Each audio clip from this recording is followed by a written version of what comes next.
이제 요한계시록 마지막 장에 우리가 다다랐는데요. 이번 주와 다음 주에 걸쳐 가지고 마지막 장 22장을 다루도록 하겠습니다. 오늘은 이제 1절부터 10절까지인데요. 자, 1절에 보시면 이제 수정같이 밝은 생명수의 강을 이제 보게 됩니다. 근데 그 강이, 그 생명수의 강이 하나님과 및 어린 양의 보좌로부터 흘러나와서 이제 길 가운데 흐른다라고 묘사를 하고 있고요. 그 강 좌우에 생명나무가 있다. 그래서 그 생명나무가 12가지 열매를 맺는데 달마다 그 열매를 맺고 그 나무 잎사귀들은 만국을 치료하기 위해 있더라라고 이렇게 그 모습을 딱 이렇게 묘사하고 있는데, 자, 여기서 우리가 굉장히 중요한 그 이미지들을 읽어내야 됩니다. 예, 이 성경에 전반적으로 흐르는 그 굉장히 중요한 그 메시지가 여기에도 담겨 있어요. 이 이미지에. 자, 여러분, 창세기 1장부터 3장까지가 굉장히 그 창조의 그 역사요, 또 인간의 그 타락의 역사가 쓰여 있다고 했죠. 근데 이거를 요한계시록 20장부터 21장, 22장 이 세 장은 그걸 이제 다시 재창조하고 새롭게 하는 그 인간의 그 죄와 타락된 그 상태를 회복시키는 장이라고 제가 말씀을 드렸잖아요. 자, 그러면 창세기에 한번 이미지를 생각해 보면 에덴 동산에 뭐가 있었죠? 에덴 동산에 생명나무가 있었죠. 예. 그리고 에스겔에서 본 환상의 그 성전에 대한 환상 가운데 그 성전에서부터 흘러나오는 생명수의 강이 나와요. 생명수의 강이 나옵니다. 그래서 이제 창세기에 있는 에덴 동산의 모습을 이렇게 딱 보여줘요. 완벽한 그 하나님의 나라의 모습이 이렇게 보여집니다. 에스겔이 영광 가운데 봤던 그 성전의 모습은 이 천국을 가리키는 거예요. 왜냐하면 하나님의 성전이 어디라고 했어요, 제가. 그러니까 천국의 그 가장 중요한 그 본질이 뭐라고 했죠? 하나님이 거하시는 곳이라고 했죠. 하나님의 집입니다. 성전. 예. 근데 에스겔이 영광 가운데 봤던 그 성전에 보좌로부터 강이 흐르는 표현이 굉장히 길게 나와 있어요. 한번 볼게요, 우리가. 일단 창세기 2장 8절부터 볼게요. 창세기 2장 한번 보겠습니다. 창세기 2장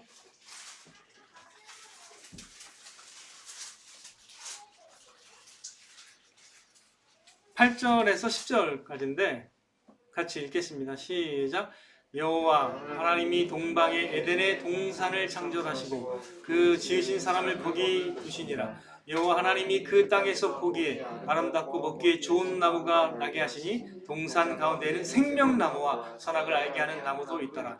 강이 에덴에서 흘러나와 동산을 적시고 거기서부터 갈라져 네 근원이 되었으니, 창세기에도 이미지가 뭐냐면 생명나무가 있고 거기서 강이 흘러서 다른 걸 막 적시는 그런 어떤 묘사를 하고 있습니다. 이게 이제 하나님이 원래 이런 것들을 이렇게 창세기부터 드러내신 이유가 있습니다. 창세기와 요한계시록의 기록 차이는 굉장히 엄청나죠.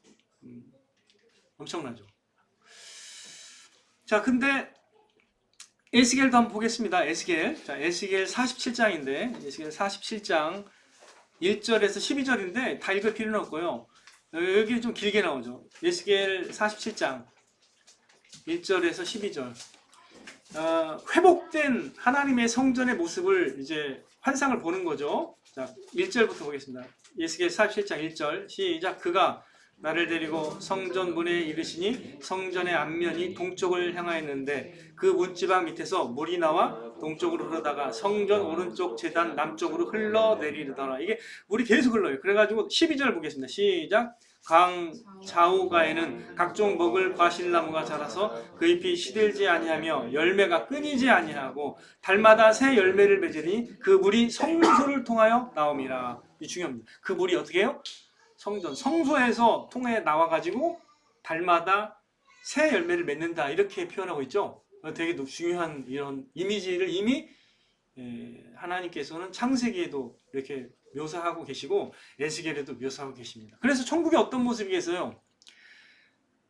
하나님과 그 어린 양의 보좌로부터 생명수의 강이 흘러서 모든 만물을 새롭게 하는 그 하나님의 그 재창조의 능력을 이렇게 묘사하고 있는 거예요. 자, 한번 그러면 복음서에서는 이런 것들을 어떻게 묘사하는지 볼게요. 복음서에서 자, 하나 말씀을 드릴게요. 예수님이 어떻게 내가 너희에게 주는 물은 뭐라 했죠? 영원히 목마르지 않는 생명수의 샘물이 된다 했죠. 예, 그 생명수 물로 비유를 하세요. 그런데 자, 요한복음 7장을 보겠습니다. 한번 요한복음 7장 38절에서 40절. 요한복음 7장입니다. 요한복음 7장 38절부터 40절까지 아직 안 찾으셨죠? 요한복음 7장 37절에서 40절 같이 읽겠습니다. 시작. 명절 곧 끝날에 예수께서 서서 외쳐 이르시되 누구든지 목마르거든 내게로 와서 마시라. 나를 믿는 자는 성경의 이름과 같이 그 배에서 생수의 강이 흘러나오리라 하시니. 자, 여기 잘 생각해 보세요. 나를 믿는 자는 그 배에서 생수의 강이 흘러나오리라. 그리고 누구든지 목마르거든 내게로 와서 마시라고 했죠. 그 영생을 생명수로 비유합니다. 새로운 구원, 삶을 이제 와서 마시는 걸로 비유하는데, 나를 믿는 사람은 그 배에서 생수의 강이 흘러나오리라 이렇게 표현하고 계시죠. 이건 사실은 뭘 가리키죠? 살리고 새롭게 하시는 성령의 역사를 가리키는 거예요. 예수님을 믿게 되면 그 각 사람에게 그렇게 성령의 역사로 새롭게 되고 변화된다고 말씀하고 계시는 거예요. 그래서 제가 결국 천국에 우리가 가게 되면은 하나님의 그 보좌로부터 우리를 새롭게 하시고 구원하시는 그 능력이, 성령의 능력이 역사해서 각 사람을 변화시킨다는 걸 이렇게 묘사하고 있는 겁니다. 이사야 44장 3절도 그렇게 말씀하고 있습니다. 이사야 44장 3절도 한번 찾아볼게요. 중간에. 자, 이사야 44장 3절. 계속 이렇게 이제 물로 비유하고 또 생수로 비유하고 이렇게 하시는데, 자, 44장 3절 같이 읽겠습니다. 이사야 44장 3절입니다. 시작. 나는 목마른 자에게 물을 주며 마른 땅에 시내가 흐르게 하며 나의 영을 내 자손에게 나의 복을 내 후손에게 부어주리니. 자, 여기서 계속 어떤 비유가 연결이 돼요. 물로 비유가 되는데 갑자기 나의 영으로 비유되죠. 생수와 하나님의 영은 같이 동일한 것을 의미합니다. 이해되시죠? 그리고 그게 복입니다. 그게 복이에요. 그러니까 하나님이 행하시는 일의 그 본질이 뭐냐면 영원한 생명과 생수예요. 생수로 비유되는 그 생명인데, 그 생명은 성령의 새롭게 하시는 역사를 통해서 그게 이루어진다는 거예요. 그건 복입니다. 그게 바로 복음의 능력입니다. 그러니까 이게 이 묘사에 대한 우리가 이해를 잘 접근해야 됩니다. 그래야 복음이 의미하는 바가 뭔지를 깊이 있게 이해할 수 있습니다. 자, 그리고 에스겔 36장도 마찬가지입니다. 그 뒤에 에스겔 36장도 볼게요. 36장 25절에 28절까지. 자, 이건 또 성경을 관통하는 약속이라고 제가 말씀을 드렸습니다. 에스겔 36장 25절에서 28절 같이 집중해서 한번 읽어야 됩니다. 여러분들 졸지 말고 잘 따라가야 됩니다. 자, 에스겔 36장 25절에서 28절 시작. 맑은 물을 너희에게 뿌려서 너희로 정결하게 하되 곧 너희 모든 더러운 것에서와 모든 우상 숭배에서 너희를 정결하게 할 것이며, 또 새 영을 너희 속에 두고 새 마음을 너희에게 주되 너희 육신에서 굳은 마음을 제거하고 부드러운 마음을 줄 것이며, 또 내 영을 너희 속에 두어 너희로 내 일들을 행하게 하리니 너희가 내 규례를 지켜 행할지라. 마지막 뒤에 보면 어떻게 나와요? 거기 뒤에 너희가 내 백성이 되고 나는 너희 하나님이 되리라. 이 약속이 실현되는 거예요. 그러니까 물론 이 물은 그리스도의 보혈의 사역을 의미하기도 합니다. 그러나 그게 생명입니다. 내 피와 내 살은 참된 음료와 생명이라고 했죠. 이해되시죠? 예, 그러니까 예수 그리스도의 사역을 이렇게 또 묘사해요. 생명수의 어떤 그 물로도 이해해도 되지만 그게 보혈이기도 합니다. 예, 그러니까 이제 제가 말씀드리려고 뭐냐면 이 하나님과 어린 양의 보좌로부터 흐르는 강이라는 게 뭐예요? 새롭게 하시며 살리시는 하나님의 성령의 사역을 가리키는 거예요. 결국 그리스도의 사역이라고 해도 틀리지 않아요. 왜? 성령은 그리스도의 영입니다. 그래서 이 늘 흐르는 이 천국에서 보호자로부터 흐르는 이 생명수의 강. 이거는 이제 이 이미지는 뭐냐면 생명의 풍성함과 새로움과 기쁨을 끊임없이 이게 준다라는 것을 이렇게 묘사하고 있는 거예요. 에덴 동산에서는요, 그게 어떤 그림자 역할을 했습니다. 그리고 그 에덴 동산에 생명나무가 있었지만 그거는 감히 근접하면 안 돼요. 그리고 거기에 선악과가 있었는데 그것도 먹으면 안 되는데 그건 하나님이 제한을 두신 거예요. 잠깐 말을 듣나 안 듣나. 근데 어떻게 됐습니까? 그 선악과는 어떻게 해요? 하지 말라는 것을 해버렸어요. 정면 도전해버렸습니다. 선악과를 따먹었다는 건 뭐예요? 선과 악을 내가 규정하고 내가 심판자가 되고 내가 입법자가 되겠다는 뜻입니다. 오늘날 모든 인간은 다 그런 욕망이 있습니다. 내가 결정하고 내가 기준이 돼서 내가 심판하기를 원하는 거예요. 그래서 그렇게 많은 불평과 불만이 생기는 거예요. 한번 잘 생각해 보세요. 선악과를 따먹었다는 것은 내가 창조자는 아니지만 창조자가 아닌데 내가 입법자하고 내가 심판자가 되기를 원한다는 거예요. 내가 기준이 돼서.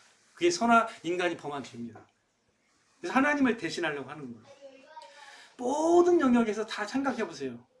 굉장히 중요한 비유예요, 이게. 왜 이 선악과라는 말이 이렇게 나오나? 많은 사람들이 궁금해요. 생각을 잘 못합니다. 근데 여러분들이 복음을 이해하고서 이 전체 이야기를 두고서 한번 이런 묘사가 뭘 의미하는지를 잘 묵상해 보면 다 인간이 자기 스스로 주인이 되려고 합니다. 다 자기 스스로 하나님이 되려고 입법자가 되고 자기가 기준이 됩니다. 그래서 다 담을 판단하는 거예요. 왜 싸우나요, 인간이? 자기 기준에 안 맞으니까 싸우는 거예요. 이해되세요? 다 그렇잖아요. 다 그런 거예요, 사실은. 다 그게 어려운 거예요. 마음이 어려워. 다 자기가 생각하기에는 다 다른 사람이 나빠 보여. 그래서 이 정치적, 사회적 모든 혼란과 요동도 그런 관점하고 틀리지 않아요. 예. 자기 진영에서 볼 때는 다 저놈들이 다 도둑놈이야. 그죠? 예, 나쁜 놈들이야, 다. 그리고 자기는 다 절대 선이야. 그러니까 서로에게 건널 수 없는 놀라운 그 가치관의 큰 맥락이 다른 거예요. 예. 근데 하나님이 보실 때 가장 우리 인간이 그 에덴 동산에서는 이걸 하지 말라고 딱 한번 규정을 정했는데 이걸 이제 범한 거죠. 그러니까 완전히 타락하게 됐죠. 그래서 인간의 역사 가운데 이렇게 이제 생명나무에서 멀어지고 하나님에게서 멀어진 거죠. 근데 이게 회복이 됩니다. 이때는 생명나무가 우리를 직접 먹이고 우리가 접근 금지가 아니라 그 생명나무가 우리를 완전히 그것을 통해서 우리가 새롭게 되고 하나님의 새롭게 하시는 창조의 그 효능을 맛보게 된다는 거죠. 천국에서는 생명나무가 금지되지 않습니다. 그건 우리 겁니다. 그게 모든 사람을 만족시키시고 또 모든 사람을 새롭게 할 수 있는 하나님의 생명이 되는 것이죠. 자, 고린도후서 5장 4절 말씀 찾아보겠습니다. 고린도후서 5장 4절 말씀. 고린도후서 5장 4절 말씀. 같이 읽겠습니다. 자, 이거 비유인데 잘 생각해 보세요. 고린도후서 5장 4절 말씀. 시작. 참으로 이 장막에 있는 우리가 짐진 것 같이 탄식하는 것은 벗고자 함이 아니요 오히려 덧입고자 함이니 죽을 것이 생명에 삼킨 바 되게 하려 합니다. 자, 이 장막이라 했습니다. 이 장막은 이 세상에 사는 것을 이 장막이라 표현했고 하나님의 장막은 천국이죠. 자, 근데 이 장막에 살다가 우리가 변화됩니다. 하나님의 장막에 들어가게 되는데 이 변화를 어떻게 일컬었냐면 죽을 것이 생명에 삼킨 바 된 것이라고 이렇게 묘사한 거죠. 원래 죽어야 하고 썩어지는 우리의 그 타락됨이 생명에 의해서 그냥 삼켜진 바 돼서 변화가 된다는 거예요. 그러니까 이 생명이라는 것에 우리가 좀 더 관심을 둬야 됩니다. 우리가 다 낡아지고 결국 죽게 되는 몸을 갖고 있어요. 우리 정신도 마찬가지. 우리의 마음도 타락됐어요, 사실은. 근데 이거를 완전히 생명으로 굳혀주시겠다라는 거예요. 그래서 3절에 뭐라고 했습니다. 요한계시록 21장 3절, 22장 3절. 3절 다시 돌아가 봅니다. 이제 본문 말씀. 어떻게 됩니까? 3절에, 22장 3절에 뭐라고 했어요? 다시 저주가 없습니다. 예, 이제는 저주가 없습니다. 죄로 말미암아서 저주가 생긴 거거든요. 창세기 3장 17절에 아담의 죄 때문에 땅이 저주를 받습니다. 그리고 죄로 인해 죄책감부터 시작해서 갈등, 생존 경쟁, 질병, 슬픔, 죽음이 왔습니다. 하나님 나라에서는 죄로 인한 저주와 재앙이 완전히 제거되는 것이죠. 그렇기 때문에 이제 이런 말로 간단하게 요약하는 거예요. 다시 저주가 없는 거예요. 거기에서는 이렇게 우리 이 세상에서처럼 막 서로 불이해, 또 오해 이런 걸로 인한 다른 사람을 판단하고 이런 게 없어요. 왜냐하면 하나님의 말씀으로 새롭게 됐기 때문에 이제 공의를 이해할 수 있고 진실을 이해할 수 있습니다. 이제 막 스스로 신이 안 돼도 돼요. 예, 그때는 하나님이 이미 밝히 우리에게 진리를 드러내 주시고 하나님을 보고 공의 가운데 우리가 구할 수 있기 때문에 이런 어떤 저주가 없습니다. 죄라는 게 없어요. 이게 놀라운 거죠.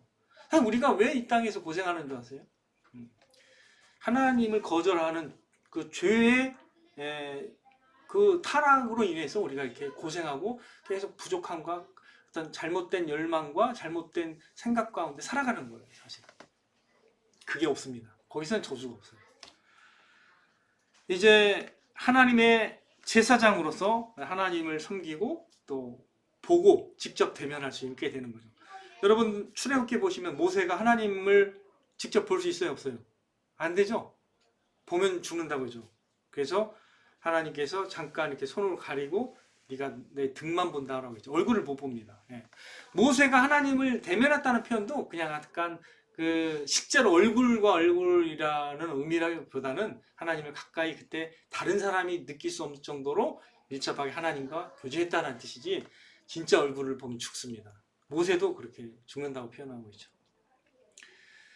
근데 천국에 가면 어떻게 된다고요? 우리가 하나님을 얼굴과 얼굴로 대면해서 볼 수 있게 되는 것이죠. 모든 저주의 장막이 제거됐기 때문이죠. 하나님과 교제하는 모든 그 장애물이 제거됐기 때문입니다. 자, 5절에 보시면 이제 다시 밤이 없겠고 등불과 햇볕도 이제 쓸데없다고 묘사하고 있죠. 왜요? 주 하나님이 그들에게 빛이 되고 또 그들에게 밝히 모든 것을 밝혀주시는 그 등불이 되기 때문에 필요 없다고 말씀하고 계십니다. 그리고 그들이 그 천국에서 세세토록 왕노릇하게 될 것이라고 말씀하고 있죠. 놀라운 특권이죠. 하나님의 아들로서 하나님의 자녀로서 거기서 왕노릇하게 될 것이라고 말씀하고 계십니다. 그래서 6절에 이렇게 이제 얘기하기를 사도 요한에게 이렇게 얘기합니다. 이 말은 신실하고 참된지라 주곧 선지자들의 영의 하나님이 그의 종들에게 반드시 속히 되어질 일을 보이시려고 그의 천사를 보내셨도다라고 이게 요약하면서 이 말은 신실하고 참된지라. 이게 이제 하나님이 하신 일의 즉 복음의 그 요약이에요. 이게 내가 너희를 이끌어서 너희의 하나님이 되고 너희는 내 아들들이 되겠다라고 하는 거. 제가 이거 지난주에 살펴드렸죠. 이 말씀을. 하나님의 약속에 대해서 설명을 드렸잖아요. 그것이 이제 성취되어서 이게 될 그 하나님의 그 사역이기 때문에 이 말이 굉장히 내가 이렇게 너에게 말하는 이 말이 신실하고 참된 말씀이다. 이렇게 얘기하고 있는 거죠. 그리고 이제 7절 보세요. 보라 내가 속히 오리니 내가 속히 올 것인데 이 두루마리의 예언의 말씀을 지키는 자가 복이 있을 것이라 라고 얘기하고 계십니다. 그래서 이 예언의 말씀을 소중히 다루고 이 말씀대로 이루어질 것을 내다보면서 주님의 재림을 준비하라고 이렇게 말씀하고 계시는 거예요. 그 다음에 이제 8절부터 이제 10절까지는 이제 이거와 관련된 그 어떤 내용인데 보겠습니다. 이것들을 보고 들은 자는 나 요한이니 내가 듣고 볼 때 이 일을 내게 보이던 천사의 발 앞에 경배하려고 엎드렸더니 그가 내게 말하기를 나는 너와 내 형제 선지자들과 또 이 두루마리의 말을 지키는 자들과 함께 된 종이니 그러하지 말고 하나님께 경배하라 하더라. 또 내게 말하되 이 두루마리 예언의 말씀을 인봉하지 말라. 때가 가까우니라. 마지막으로 이제 때가 가까웠다라고 말을 하고 있죠.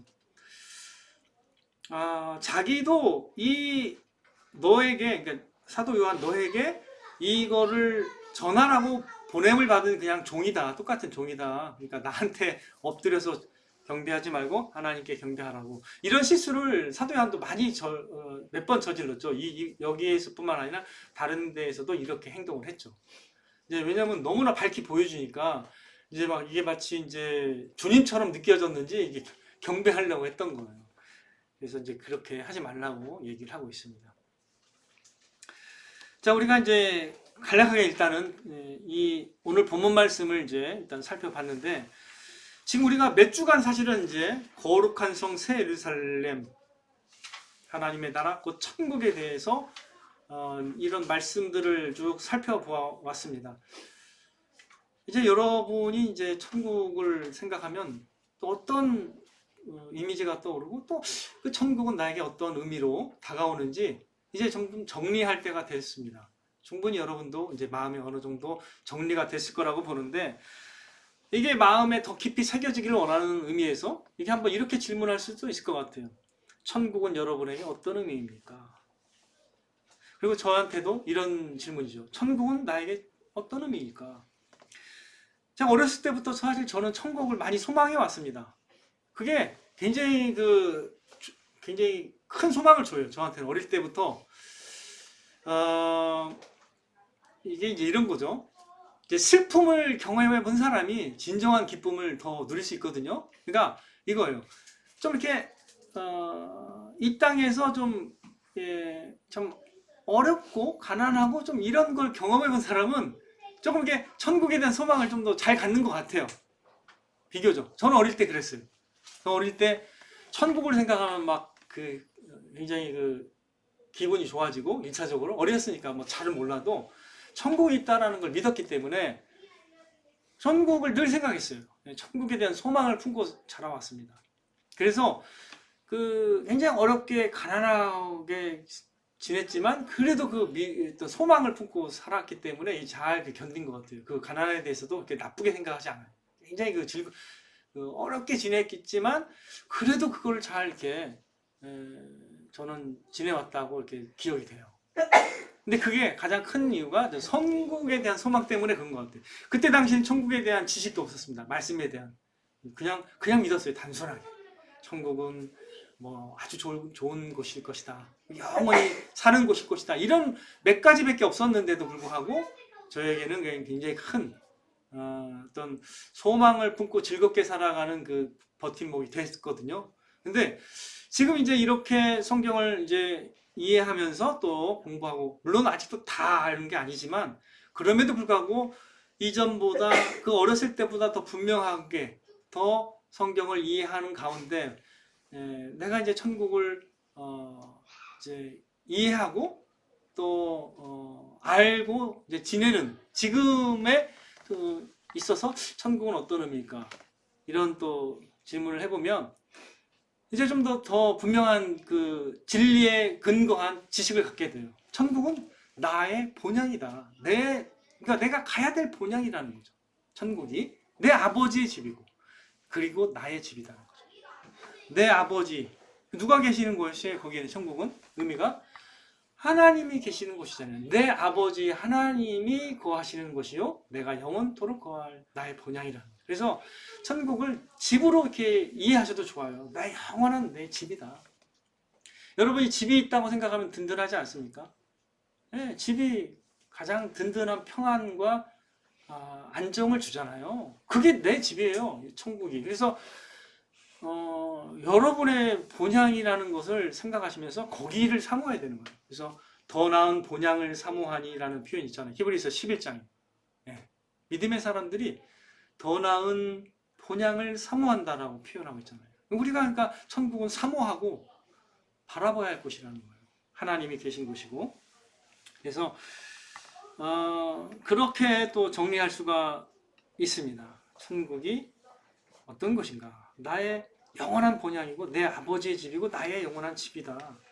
좀 더 뭐 묵상해도 되죠. 최고의 기쁨과 행복, 완전한 사랑과 평안이 있는 곳이다. 뭐 여러 가지로 자신이 이제 정리할 수가 있죠. 그리고 예수님과 같이 영화롭게 변화되어서 하나님이 우리를 기뻐하시고 우리도 하나님을 최고로 기뻐하는, 하나님이 나의 아버지요 우리는 하나님의 자녀가 되는 곳. 이런 어떤 이렇게 길게 서술을 하면서 우리가 천국을 이렇게 정리해도 되고, 그래서 천국은 분명하게 우리의 진정한 소망이 된다. 하나님이 나의 소망이고 나의 기쁨인데 그 하나님이 거하신 곳이고 나도 영원히 하나님을 누리고 기뻐할 수 있는 곳이기 때문에 천국 우리의 진정한 소망이다. 이렇게 우리가 정리해도 됩니다. 여러분들 우리나라를 한번 생각해 보세요. 우리나라가 이제 많은 격동적인 그 역사와의 시간을 거치면서 많은 경제적 성장을 이뤄왔습니다. 한편으로 굉장히 세계에서 굉장히 주목할 만한 나라가 된 거죠. 경제 대국이 된 거예요. 10위 정도 되니까. 그럼에도 불구하고 정치적으로 사회적으로 깊은 분열과 혼란을 겪고 있는 것도 사실입니다. 사실 같은 민족인데 적대적인 대치 상황 가운데 분열된 남북 관계와 같이 사실은 내면적으로는 정치적, 사회적으로 우리 남한이요 굉장히 대립되어 있어요. 엄청난 그 어떤 혼란과 분열의 상태에 있긴 합니다. 예. 뭐 우리가 이제 길거리 가다가 이렇게 그걸 느낄 수 있어요. 우리 노원구잖아요. 우리가 노원구에 여기 걸려 있는 그 더불어민주당 우원식 뭐 그 의원이 쓴 게 있어요. 거기 뭐라고 써 있죠? 뭐 곽상도 의원 얘기하면서 이게 나라냐 이렇게 돼 있죠. 여러분 익숙하잖아요. 이게 나라냐. 막 굉장히 이게 나라냐 하면 굉장히 뭐 헬조선이 떠오르잖아요. 헬조선. 근데 그게 사실은 그 최근에 조선일보에도 나왔지만 뭐예요? 북한이 민노총에게 주는 그 구호가 뭐냐면 이게 나라냐거든요. 그 이제 이런 게 이제 그런 의원의 말에서도 나오죠. 이게 나라냐. 그래서 사실 우리가 그렇게 부정적으로 볼 게 아님에도 불구하고 그러한 의식이 싹 트면 이 정부와 이 나라에 대해서 굉장히 그 반감이 들죠. 그리고 정부가 하는 일에 대해서도 어떤 뭐 외교나 이런 걸 할 때도 굉장히 막 그거 막 그 부정적인 생각이 들 수도 있고 이런 식으로 우리가 이제 이 나라에 대해서도 어떠한 게 소망이 아니라 굉장히 그 뭐랄까 이거를 이게 다른 쪽으로 볼 수 있잖아요. 우리가 이제 저는 이제 이런 것을 보면서 요즘 국회의원들이 내거는 플랜카드를 보면 참으로 너무 수준 낮을 뿐 아니라 거의 선동 수준의 정치적 행보를 보이는 것을 보면서 저는 안타깝게 느낍니다. 사실 안타깝게 느껴요. 반대를 위한 반대, 뭐 비판을 위한 비판, 또 굉장히 뭐 그런 어떤 선동과 그 약간 수준 낮은 그런 문구들이 많이 보여요. 솔직히 볼 때는 정치적으로 볼 때는 사회적으로 볼 때 굉장히 많이 국민들이 이게 혼동 가운데 있구나라는 걸 알 수 있는데 제가 이 말을 꺼내는 이유는 우리가 이 땅에서 좋은 나라가 더 되고 좀 더 공의와 진리가 행해지는 나라가 되길 바라는 마음이 있어서 사람들이 이렇게 관심을 갖잖아요. 그죠? 그럼 맞는 말이잖아요. 그죠? 근데 제가 한 얘기를 들을게요. 1940년대 독일은 어땠습니까? 독일. 1930년대 독일이 나치에 굉장히 열광하고 있었거든요. 근데 그거를 알고 거기서 벗어날 수 있다는 소망을 품고 독일 북동부 사람들이 그 나치에서 벗어나고자 하는 사람도 있었어요. 근데 그 사람들이 결국 들어간 곳이 어디냐면 스탈린의 나라가 된 거죠. 제가 뭔 얘기를 하려고 하냐면 이 세상에서는 이러한 놀라운 아이러니가 발견되는 거예요. 굉장히 뭔가 잘못됐다라고 느껴서 다른 데로 갔는데 그보다 더 심한 나라가 되는 거죠. 네.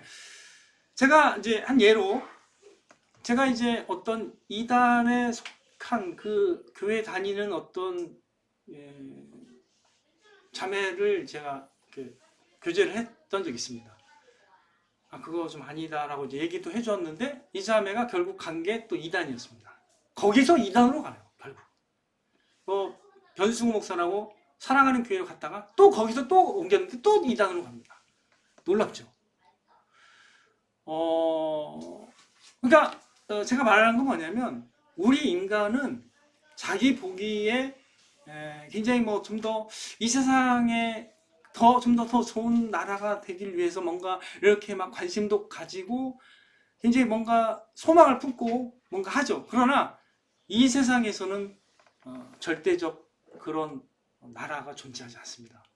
예, 완벽한 나라는 존재하지 않는다는 거예요. 오직 예수 그리스도의 복음으로 이끄는 하나님의 나라만이 그 모든 인간의 그 죄로 인해서 제약을 받는 모든 그것을 뛰어넘을 수 있는 완전한 나라를 우리에게 줄 수 있다는 거죠. 그러니까 여러분들이 소망해야 되는 건 하나님의 나라예요. 사실은.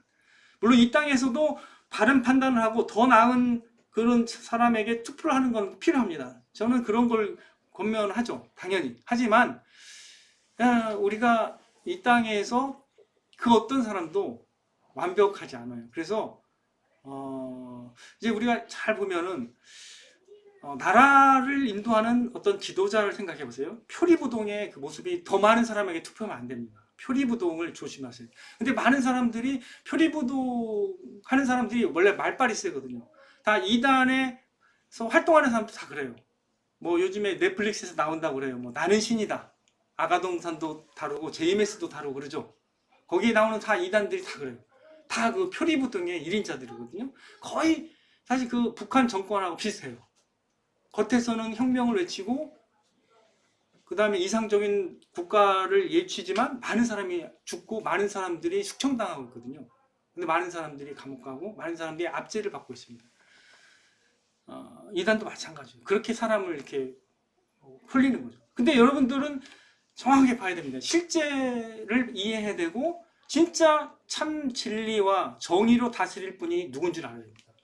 그거는 인간이 아닙니다. 인간은 선악과를 따먹어 버렸기 때문에 자기가 입법자가 되고 자기가 기준이 돼서 자기가 자기 위주로 다스리고 자기를 위해서 야욕을 위해서 다른 사람을 이용하지만 하나님은 그런 분이 아니라는 거죠. 하나님에게서 소망이 있다는 걸 여러분 꼭 기억하셔야 됩니다. 그렇다고 해서 이 나라에 대해서 관심 갖지 말자는 건 아니에요. 이 나라에서 바르게 판단해서 우리가 투표권도 행사하고 바른 판단으로 가치관을 형성하면서 우리가 도와야 됩니다.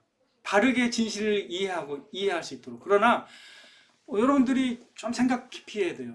인간이 뭔가 스스로 주인이 되고 세력을 얻어서 자기의 어떤 권력을 갖고 뭔가를 더 소유를 얻고 뭔가를 영광을 얻으려고 하는 모든 그런 어떤 동기 가운데는 많은 어떤 잘못들이 많이 있다라는 거예요. 그래서 우리가 그걸 알고 한계를 알고 우리가 돼야 된다.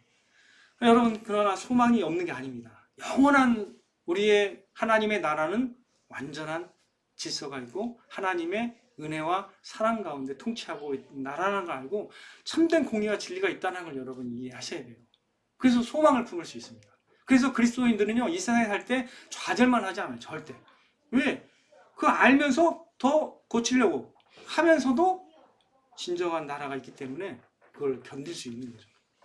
자, 그렇다면 우리가 이러한 하나님의 나라를 우리가 쭉 소망할 수 있도록 하나님이 보여주셨다면 우리가 어떻게 적용해야 되냐? 오늘 말씀에서 이 예언의 말씀을 지키는 자들이 복되다고 이렇게 말씀하시잖아요. 그럼 이 예언의 말씀을 지킨다는 뜻이 뭘까요? 저는 이제 많이 이제 이 요한계시록에 그 여러 말씀들이 있지만 요약하면 이겁니다. 요한계시록에는 복이 있도다라는 게 7번 나옵니다. 근데 여기에 6번째입니다. 이게 6번째고 요한계시록 22장 14절이 마지막 7번째입니다. 근데 복이 있다라고 하는 그 구절들을 종합하면 뭐냐면 종합하면 믿음을 가지고 자기 신앙을 계속 순수하게 지켜라는 말씀입니다. 믿음을 가지고. 제가 그 계시록 1장 3절 처음에 나온 게 계시록 1장 3절이에요. 이 예언의 말씀을 읽는 자와 듣는 자와 그 가운데 기록한 것을 지키는 자는 복이 있나니 때가 가까웁니다. 그 다음 두 번째가 계시록 14장 13절입니다. 주 안에서 죽는 자들이 복이 있다고 얘기하시고 그 다음에 세 번째가 계시록 16장 15절이에요. 이 말씀은 뭐냐면 자기 옷을 지켜 벌거벗고 다니지 아니하며 자기의 부끄러움을 보이지 아니하는 자가 복이 있다고 했습니다. 신앙을 깨끗하게 유지하라는 거죠. 이거는. 그 다음에 19장 계시록 19장 9절입니다. 어린 양의 혼인잔치에 청함을 받는 자들이 복이 있다라고 말씀하시고, 그 다음에 계시록 20장 6절 첫째 부활에 참여하는 자가 복이 있다고 말씀하십니다. 믿음으로 믿는 자는 부활에 참여하기 때문에 복이 있다라고 말씀하시고, 그 다음에 계시록 여섯 번째가 계시록 22장 7절 오늘 말씀입니다. 계시록 22장 7절 예언의 말씀을 지키는 자, 믿음으로 인내하며 순종하는 자를 가리키는 거죠. 그 다음에 마지막이 계시록 22장 14절 자기 두루마리를 빠는 자들, 자기 신앙을 깨끗하게 끝까지 지키는 걸 말하고 있습니다. 믿음을 끝까지 지키는 거. 자, 그래서 정리는 뭐냐면 하나님이 주신 이 예언의 말씀을 듣고 믿음을 끝까지 지켜서 주님을 따르라는 뜻입니다. 제가 그래서 제목을 좀 어렵게 이렇게 좀 관계없는 것처럼 보이지만 믿음으로 어떻게 해요? 제목처럼 주님을 따르는 삶이 순종하는 삶입니다. 이 예언의 말씀에 주님을 붙들고 말씀 붙들고 주님을 따르는 거, 이게 이제 중요합니다. 계시록 14장 4절 말씀을 한번 잠깐 볼게요. 그 말씀으로 두 말씀을 가지고 요약을 하려고 하는데, 계시록 14장 4절 자 같이 읽겠습니다. 시작. 이 사람들은 여자와 더불어 더럽히지 아니하고 순결한 자라 어린 양이 어디로 인도하든지 따라가는 자며. 됐습니다. 요거 어린 양이 어디로 인도하는지 따라가는 자며, 주님을 따르는 사람, 자신을 깨끗하게 해서 믿음을 가지고 주님을 따르는 걸 얘기하고 있고, 계시록 17장 14절 여기도 계속 강조하고 있죠. 계시록 17장 14절 시작. 그들이 어린 양과 더불어 싸우려니와 어린 양은 만주의 주시오 만왕의 왕이심으로 그들을 이기실 터이요.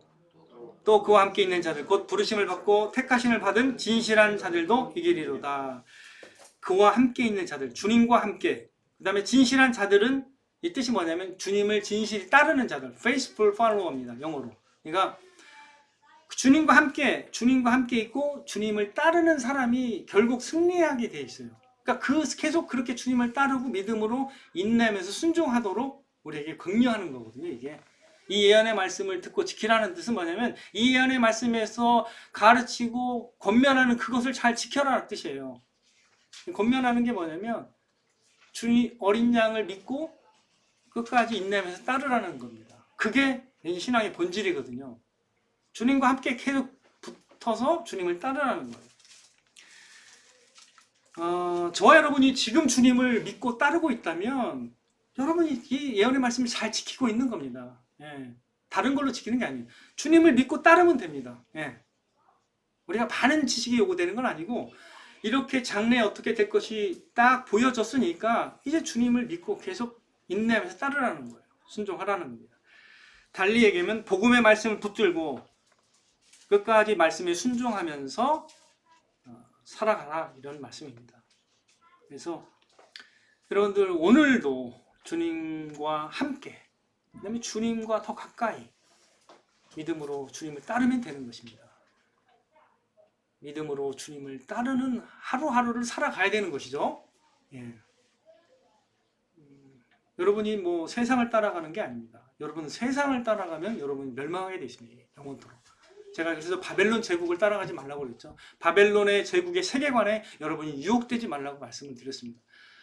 여러분은 하나님의 나라, 그리고 주인인 예수 그리스도를 따라가면서 그분을 섬기고 그분을 따라가야 되는 거예요.